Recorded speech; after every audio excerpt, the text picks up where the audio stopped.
ഇപ്പോൾ ജി ಪರಮೇಶ್ವರ ಉಪಮುಖ್ಯಮಂತ್ರಿಯಾಗಿ ಸತ್ಯವಾಚಕಂ ನಿಷ್ಠೆಯನ್ನು ಹೊಂದಿರುತ್ತೇನೆಂದು ನಾನು ಭಾರತದ ಸಾರ್ವಭೌಮತ್ವವನ್ನು ಮತ್ತು ಅಖಂಡತೆಯನ್ನು ಎತ್ತಿ ಹಿಡಿಯುತ್ತೇನೆಂದು ಮತ್ತು ಕರ್ನಾಟಕ ರಾಜ್ಯದ ಉಪಮುಖ್ಯಮಂತ್ರಿಯಾಗಿ ನನ್ನ ಕರ್ತವ್ಯಗಳನ್ನು ಶ್ರದ್ಧಾಪೂರ್ವಕವಾಗಿ ಮತ್ತು ಅಂತಃಕರಣಪೂರ್ವಕವಾಗಿ ನಿರ್ವಹಿಸುತ್ತೇನೆಂದು ಭಯ ಅಥವಾ ಪಕ್ಷಪಾತವಿಲ್ಲದೆ ರಾಗದ್ವೇಷವಿಲ್ಲದೆ ಎಲ್ಲ ಬಗೆಯ ಜನರಿಗೆ ಸಂವಿಧಾನಕ್ಕೆ ಮತ್ತು ಕಾನೂನಿಗೆ ಅನುಸಾರವಾಗಿ ನ್ಯಾಯವಾದುದನ್ನೇ ಮಾಡುತ್ತೇನೆಂದು ಡಾಕ್ಟರ್ ಅಂಬೇಡ್ಕರ್ ಅವರ ಮೇಲೆ ಪ್ರಮಾಣ ಮಾಡುತ್ತೇನೆ.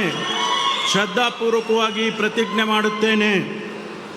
ನಾನು ಡಾಕ್ಟರ್ ಜಿ ಪರಮೇಶ್ವರ ಎಂಬ ಹೆಸರಿನ ನಾನು ಕರ್ನಾಟಕ ರಾಜ್ಯದ ಉಪಮುಖ್ಯಮಂತ್ರಿಯಾಗಿ ನನ್ನ ಪರ್ಯಾಲೋಚನೆಗೆ ತರಲಾಗುವ ಅಥವಾ ನನಗೆ ತಿಳಿದು ಬರುವ ಯಾವುದೇ ವಿಷಯವನ್ನು ರಾಜ್ಯದ ಉಪಮುಖ್ಯಮಂತ್ರಿಯಾಗಿ ನನ್ನ ಕರ್ತವ್ಯಗಳ ಯುಕ್ತ ನಿರ್ವಹಣೆಗೆ ಅಗತ್ಯವಾಗಬಹುದಾದ ಸಂದರ್ಭದಲ್ಲದೆ ಅನ್ಯಥಾ ಯಾರೇ ವ್ಯಕ್ತಿಗೆ ಅಥವಾ ವ್ಯಕ್ತಿಗಳಿಗೆ ಪ್ರತ್ಯಕ್ಷವಾಗಿ ಅಥವಾ ಪರೋಕ್ಷವಾಗಿ ತಿಳಿಸುವುದಿಲ್ಲ ಅಥವಾ ಬಹಿರಂಗಪಡಿಸುವುದಿಲ್ಲ ಎಂದು ಡಾಕ್ಟರ್ ಅಂಬೇಡ್ಕರ್ ಅವರ ಹೆಸರಿನಲ್ಲಿ ಪ್ರಮಾಣ ಮಾಡುತ್ತೇನೆ.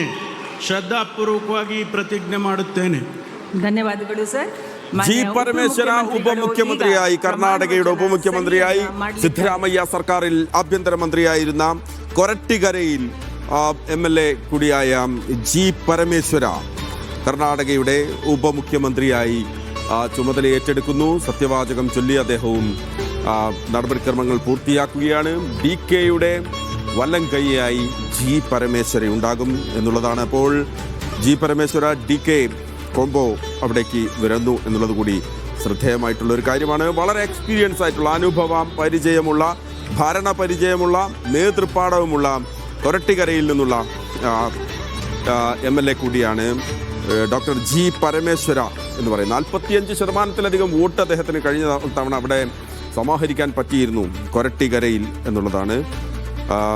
അപ്പോൾ വലിയൊരു വിജയത്തിൻ്റെ 14,000-ൽ പരം വോട്ടിൻ്റെ വിജയത്തിനാണ് കൊരട്ടിക്കരയിൽ നിന്ന് കഴിഞ്ഞ നിയമസഭാ തെരഞ്ഞെടുപ്പിൽ അദ്ദേഹം വിജയിച്ച് കയറിയത്. നമ്മൾ DK കുറിച്ചായിരുന്നു പറഞ്ഞത്. അതോ DK കഴിഞ്ഞ തെരഞ്ഞെടുപ്പ് കാലത്ത് ഇവിടെ കേരളത്തിൽ VD സതീശൻ പറഞ്ഞതുപോലെ തന്നെ 135 സീറ്റ് ഞങ്ങൾക്ക് ഉറപ്പാണ് എന്ന് DK ശിവകുമാർ നമ്മൾ മീഡിയ വൺ തന്നെ അവിടെ യാത്ര ചെയ്തപ്പോൾ അദ്ദേഹത്തിന് അഭിമുഖം എടുത്തപ്പോൾ പറഞ്ഞിരുന്നു. പിന്നീട് ആ തെരഞ്ഞെടുപ്പ് റിസൾട്ട് വന്ന ശേഷവും അദ്ദേഹത്തിൻ്റെ വാക്കുകൾ വലിയ തോതിൽ വൈറലാവുകയും ചെയ്തിരുന്നു. അപ്പോൾ പറഞ്ഞാൽ പറഞ്ഞത് ചെയ്യുന്ന ഒരു നേതാവ്, പറഞ്ഞാൽ പറഞ്ഞത് അവിടെ നടത്തുന്ന ഒരു നേതാവ്, അതാണ് യഥാർത്ഥത്തിൽ DK എന്ന് പറയുന്ന നേതാവ്. കർണാടക രാഷ്ട്രീയത്തിൽ, കോൺഗ്രസ് രാഷ്ട്രീയത്തിൽ ഒരുപാട് പ്രതിസന്ധികൾ അദ്ദേഹത്തിനെതിരെ വന്നു. DK ശിവകുമാർ എന്ന നേതാവിനെ പല അന്വേഷണങ്ങളും വന്നു. പക്ഷേ അതിനെല്ലാം മറികടന്ന് അദ്ദേഹം ഇന്ന് മുഖ്യമന്ത്രി കസേരയിലേക്ക് എത്തുകയാണ്.